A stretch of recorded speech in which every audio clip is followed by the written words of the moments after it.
له ډنمارک څخه د افغان غږ د تلویزیون قدرمنو لیدونکو ګرانو اوریدونکو مینه پیرزوینې او درناوی هیله ده چې له خپلو قدرمنو کورنیو سره جوړ روغ خوشحاله بسیا او هوسا اوسئ د دې اونۍ د خپرونې د یادښت وار دا د بیا را رسېدلی هیله ده چې خپرونه تر دې ځایه ستاسو خوښه شوي او راتلونکې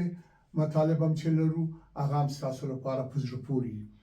موږ په نننۍ خپرونه کې د دغه یادښت نه وروسته د څه خبرې یا چیګه په برخه لرو چې په ډنمارک کې د افغانانو ژوند نوي قوانین مقررات او د پارلمان او د دولت لخوا ځینې نوي تدابیر د مهاجرینو لپاره دغه راز موږ د ډنمارک پیژندنې برخه لرو چې په دې برخه کې به موږ په ډنمارک کې د کمونونو یا ښاروالیو او د ښاري شوراګانو په باب لنډ معلومات درکو چې دغه د کمون یا ښاروالۍ مسؤلین دا څنګه کار کوي په کومو برخو کې کار کوي آیا دا خلک ټاکي او که یا هم دوی انتصابي کی دغه راز له کابل نه د ما او د فیضیه جانې د سفر ځینې یادښتونه دي یا خاطرات دي چې په هغې کې مونږ په افغانستان کې خصوصا په کابل کې د واده د هغو قصرونو په باب خبرې کوو چې باور وکړئ په اروپا کې د شاهانو قصرونه داسې نه دي او دا قصرونه د کورنیو د ملا تیر ماتوي په دې باب هم مطلب لرو ان شاء الله چې تاسو ته به په زړه پورې د لرغونو افغانانو برخه لرو چې موږ د ساک یا سحاک یا سیتیانو یا د دغه اوسنیو پښتنو ریښې موږ په لوی آریانا کې هلته لټوو او ګورو چې دغه قومونه د هغه کتاب د معلومات پر مبنا څه ډول و چې استاد قیام الدین خادم دغه کتاب ډېر پخوا لیکلی ده او موږ سره یو قلمي نسخه شته ده او هغې کې دغه د سحاکو ریښه په ډېره ژوره توګه څېړل شوې ده دغه راز موږ د ګلپاڼو برخه لرو ګلپاڼې چې د خپرونې ادبي برخه ده په دې کې یوه لنډه کیسه لرو شعرونه لرو داستانونه لرو او طنز او تمثیلي ټوټې لرو هیله ده دا تاسو ته په زړه پورې او دا پروګرام موږ سره تعقیب کړئ که چیرې په پروګرام کې نیمګړتیا وي تاسو یې را تکمیل کړئ واورئ ځکه آنلاین په ټوله نړۍ کې دا هره شنبې او یکشنبې د 4 بجو البته د اروپا په وخت د 4 بجو نه تر 6 بجو د خبرونه دي چې آنلاین په ټوله نړۍ کې اوریدل کیږي او دلته په ډنمارک کې هم کني د یوسف هیواد دوست په فیسبوک پاڼه کې الته لینکس ولېږي هر شنبه او یکشنبه تاسو کولای شئ چې آنلاین یې واورئ او موږ په دغه خبرونو کې تکمیل کړئ او بشپړ کړئ را سره مرسته وکړئ اوس نو راغلو د دې اونۍ د یادښت موضوع ده او دا له بعده مرغه بیا هم هماغه غمیزه ده چې د ایران په سرحدي کرښه کې نږدې یا څه د پاسه 300 کسان دا په ډله ییزه توګه وژل شوي دي او دا په اصل کې زموږ د وخت یوه ډېره ستره تراژیدي او ډېره لویه غمیزه ده چې بې پوښتنې پاتې ده ښه اوس نو پوښتنه دا ده چې دغه پېښه شوې که نه که پېښه شوې نو څنګه شوې او د چا لخوا شوې دغه 3 پوښتنې تر اوسه په سمه توګه نه دي ځواب شوي ټوله میډیا مونږ وکتله رسنۍ مو وکتلې زمونږ د خپرونې دغه برخه چې په د خبرونو په اړخ باندې کار کوي دا مو ولټوله موږ پیدا نه کړه چې اوس بالاخره دغه مسؤلیت چا اخیستی کومې کورنۍ ادعا کړې ده چې زما زوی یا زما میړه یا زما بچیان دلته وژل شوي د اسلامي امارت دریځ څه ده هغه کمیسیون چې ټاکلی هغې څه کړي دي د ایران لخوا چې کوم هیئت ټاکل شوی هغې څه کړي ځینې خبرونه وایي چې نه دا د پاکستان او د ایران په سرحدي کرښه کې دا پیښه شوې او دې کې پنجابیان لاس لري په دې پیښه کې ځینې منابع چې هغه لومړنۍ منابع د خبر وي هغه خو په ایران نه ویل چې نه دا د ایران په خاوره کې له افغانستان سره په پوله کې دا پیښه شوې ده دا تراژیدي او په دې کې څه نه څه 300 کسان په ډله ییزه توګه وژل شوي فایر پې شوی ده حتی د آر پی جي په راکټونو باندې په دوی باندې ګزار شوی ده یعنی دغسې یوه غمیزه تر اوسه د نړۍ په نورو سیمو کې نه ده شوې ځکه که په نورو سیمو کې خلک وژل شوي دي خو هلته جګړه ده دوه طرفه یې معلوم دي چې څوک دي که هلته که په منځني ختیځ کې ده او یا که په نورو برخو کې ده هلته څرګنده ده چې دا دواړه خواوې یا څو اړخیزه ځواکونه څوک دي داسې جګړې هم شته ده چې څه د پاسه نیمه نړۍ پکې اخته ده لکه د اوکراین همداسې د منځني ختیځ جګړه اما دلته طرف یو ده چې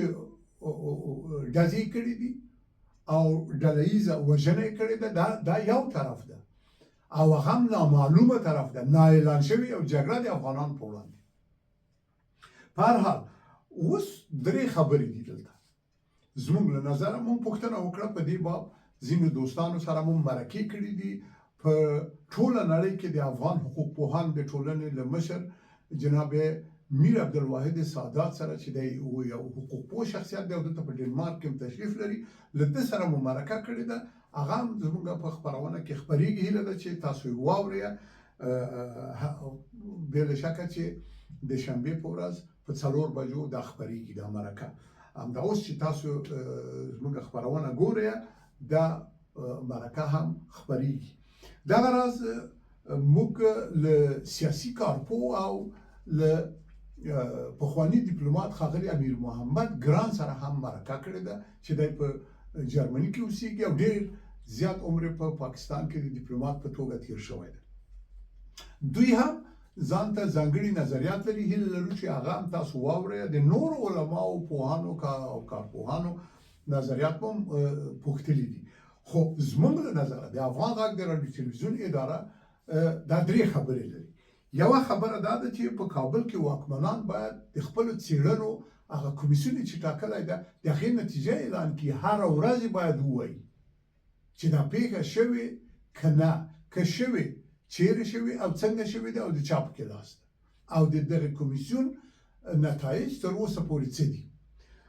دویمه خبره ده هغه دا ده چې په بهر کې اوسېدونکي افغانان په میلیونونو افغانان چې ګوندونه جوړوي تمامه ورځ ټولنې جوړوي مرکزونه جوړوي شوراګانې جوړوي دلته یو فرهنګي ټولنه یې جوړه کړې هلته یو فرهنګي شورا یې جوړه کړې هلته یو کلتوري مرکز یې جوړ کړی دلته یې صاحب ګوندونه جوړ کړي دي نوي ګوندونه پخواني خو لا څه کوي جمهوریت والا چې دي رئیسانو مدیرانو وزیرانو مشاور وزیرانو دا صاحب هر ورځ د یوې نوې جبهې او د یو نوي حرکت او یوټ خبرې کوي په داسې حال کې چې هلته ګاونډیان زموږ ناخوانده ګاونډیان ایران پاکستان تاجکستان ازبکستان او نور بل هر څوک چې موږ درلودل پخوا شوروي اتحاد اوس خو دا نور جمهوریتونه دا خو په پرله پسې توګه افغانان وژني افغانان وژل کېږي خو لاملونه یې معلوم نه دي ولې وژل کېږي یو په افغانستان کې کار نشته که کار شته خو نو باید څرګنده شي چې د دوی دغه له وطن نه وتګ دا په څه منظور ده دویمه خبره دا چې دغه افغانان چې په بهر کې اوسېږي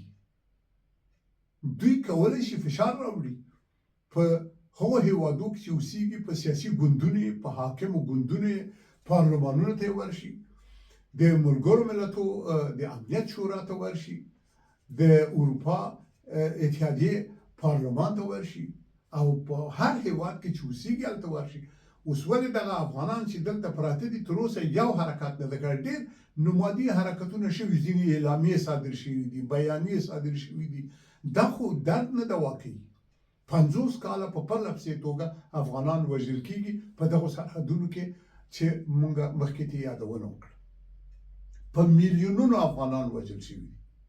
او د هیڅ دپاره. دوی خو غیر وسله کسان دي، دوی خو د یو کار لپاره ځي. دا چې ولې ځي چې باید لاړ نشي یا باید لاړ شي، دا بیا بېله خبره ده، په دې باندې کېدلی شي بېل بحث وکړو. اما اوس افغانان چې دننه افغانستان کې غږ به پورته کولی شي یا نشي پورته کولی، دلته دغه میلیونونه افغانان چې اوسېږي، اوس دوی خو د یو حرکت وکړي. دوی ولې مظاهرې نه کوي؟ ولې لاریونونه نه کوي؟ د پښتون ژغورنې یا پی ټي ایم د تحرکاتو لپاره ګوره موږ تاسو ټول لاریونونه کوو، غونډې کوو. که یو سړی هلته ووژل شي نو موږ دلته سرې خولۍ په سر او زو اعتراض کوو. مګر دلته هره ورځ افغانان دننه په افغانستان کې وژل کېږي، یو کس هم نه راپورته کېږي. ولې؟ مګر دا افغانان نه دي، دا پښتانه نه دي، دا ازبکان، ترکمنان، تاجکان، پشیان، نورستانیان، دا خو زموږ د وطن بچیان دي، دا خو زموږ ورونه دي. د دې دپاره خو باید یو حرکت باید وشي که نه. دلته موږ ویشل شوي یو په دې له هېواد نه بهر، او یو د بل خبره نه منو، یو د بل سره کینونو، یو د بل په جومیات کې مونځ نه کوو. په داسې حال کې چې ټول موږ د واحد افغانستان د ستونزو یوه واحده خبره کوو چې باید ورته ورسیږو، اما نه رسیږو. موږ مکلفیت خپل ترسره کوو. موږ دا وویل، په یاده مو اوسه چې موږ دغه د هره برخه کې دغه راډیو تلویزیون خپل مکلفیت ترسره کوي. زه، زما میرمنه فیضه جانه هوسا او زموږ بچیان، دا 6 بچیان چې زما دي، له لمسیانو سره مې دا ټول په دغه راډیو تلویزیون کې موږ هڅه کوو چې خپل غږ پورته کړو د افغانانو په استازیتوب. دا چې بیا څوک موږ سره درېږي یا نه درېږي، یا په دغه پیښو کې افغانان راټولېږي که نه راټولېږي، خو دا خو زموږ همدغه ستونزه ده چې اوس یې دغه ده یادوي. یعنې موږ هیله ده چې افغانان په یو یون کې، په یو حرکت کې، په یو خوځښت کې دغه مسایلو ته رسیدګي وکړي. د افغانستان حالات ډېر پیچلي دي، خدای دې نه کوي ډېر بد حالات افغانستان ته منتظر دي. هر یو ورته جبهه جوړه کړي، هر یو غواړي انفجار وکړي، هر یو غواړي هلته د کار زمینې ورکې کړي، هر یو غواړي افغانان وځوري. بنا نه موږ به ټول مهاجر کېږو. دا خو یو ګروپ نه ده چې ویې سبا به بل ګروپ د ایران سره په سرحد کې وژل کېږي، له پاکستان سره به په سرحد کې وژل کېږي، تاجکستان، ازبکستان، لا نور. او یا به میلیونونه افغانان راوباسي له هغې وطنونو نه. دغه غمیزو سره خو باید دغه افغانان زموږ ګیله راځي، زموږ هیله ده، زموږ خواهش ده تاسو نه، په بهر کې اوسېدونکو افغانانو چې ځان وخوځوئ او راټول شئ. موږ پیشنهاد کوو، زه پیشنهاد کوم چې دلته په ډنمارک کې د دغو پیښو لپاره یو چتر جوړ شي. د ټولو ټولنو چې دلته دي، یا شوراګانې یا مرکزونه، د دې ټولو نه باید یو استازی راشي، کینی. موږ حاضر یو د افغان غږ راډیو تلویزیون چې د دوی میلمه پالنه وکړو او دغه سټوډیو کې سره راټول شو او کینو په دې باب خبرې وکړو. دغه راز هیله مو ده چې د اروپا په سطحه یوه کمیټه او ټولنه جوړه شي او په ټوله نړۍ کې یوه د افغانانو سراسري داسې شورا جوړه شي چې په دغسې غمیزو کې زموږ د خلکو پوښتنه وکړي. درېیمه وروستۍ خبره دا ده چې د ملګرو ملتو دغه اداره چې دا اوس یې کلیزه وه او موږ د افغان غږ راډیو تلویزیون ولمانځله ده، بیا دې مبارکي. مګر دوی څه کړي دي؟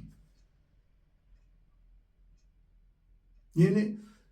د افغانستان په دغه ټولو حوادثو کې د ملګرو ملتو او د امنیت د شورا دریځ، ونډه او برخه یعنې کېدلی شي سړی په صفر کې ضرب کړي. یعنې څه؟ یو انسان چې وژل کېږي، دا به د نړۍ د تاریخ یوه بده پاڼه وي. او دا چې بیا 300 کسان بېوزدي او بېګناه انسانان په ډزو باندې وژل کېږي، هغه هم په راز وسلو باندې او قتل عام کېږي او هېڅوک یې پوښتنه نه کوي. که د امنیت شورا، د ملګرو ملتونو اداره، د بشر د حقوقو اداره دا په افغانستان باندې خو تمام ورځ خبرې روان دي چې او ولا چې هلته حقوق د بشر نشته او هله چې ښځې کار ته نه پرېږدي او نه پوهېږم چې دا ده او چې هغه ده. وروره زموږ خلک وژل کېږي، د دې غم وخورئ. تاسو همالته راشئ که نه، که د ښځو غم هم خورئ، د ښوونځیو پوهنتونونو غم هم خورئ، خو راشئ هلته داسې یو تدبیر ونیسئ چې دولتونه مجبوره شي او اړ شي دې ته چې دغه غوښتنه چې یوه انساني شرعي او بشري غوښتنه دا ومني. بنان د ملګرو ملتونو د ادارې هغه نقش او سهم او ونډه دا څه ده؟ موږ هیله لرو چې د ملګرو ملتونو اداره، د امنیت شورا، دغه راز د بشر د حقوقو ځانګړې اداره او ټولې په دې برخه کې دې ته ورته ادارې چې دي دا یو کمیسیون وټاکي. د ملګرو ملتونو لخوا باید یو کمیسیون وټاکل شي. دغه کمیسیون باید ډېر عاجل په یو هفته کې پوښتنه وکړي، منطقې ته سفر وکړي او نتایج هم د ملګرو ملتونو ته راپور ورکړي، هم رسنیو ته، هم دنیا د دې له لارې نه خبره کړي ټول خلک او د افغانستان خلک. یعنې دا یوه ډېره لویه غمیزه ده، په هر کور کې غم ده او په هر کور کې موږ هسې هم په نیابتي جګړو کې مرو. هر وخت موږ مشران او رهبران هم راته وژلي دي. موږ هر حرکت چې شوی ده له غازي امان الله خان نه نیولې تر ډېرو نورو پورې چې موږ یې مجبوره کړي یو دا وطن یا پرېږدو او یا هم ووژل شو، په دار باندې وخېژول شو او یا هم په خوله باندې راته بالښتونه کېږي. یعنې په هر وخت کې یا وژل شوي یو، یا تړل شوي یو، او یا هم له دې وطن نه فرار ته مجبوره کړي یو، او یا په دې سرحدونو کې او یا په بمونو او انفجارونو او ځان وژنو کې موږ په پرله پسې توګه وژل کېږو او دا غمیزې نه تمامېږي. په افغانستان کې هم موږ ویشل شوي یو په ګوندونو، تنظیمونو، په سیاسي ټولنیزو مرکزونو باندې او په بهر کې هم ویشل شوي. په یو حساب خو باور وکړئ په دې خو موږ ډېر خوشحاله یو چې د افغانستان کې یو لاس قدرت ده. هماغه یو لاس قدرت هماغلته صحیح ده چې نیمګړتیا او نواقص لري، د هغې موږ ټولو یادونه کوو. اما ښه ده دا چې د یو لاس نه اداره شي، د یو لاس نه اداره شي، نه دا چې 14 ګوندونه وي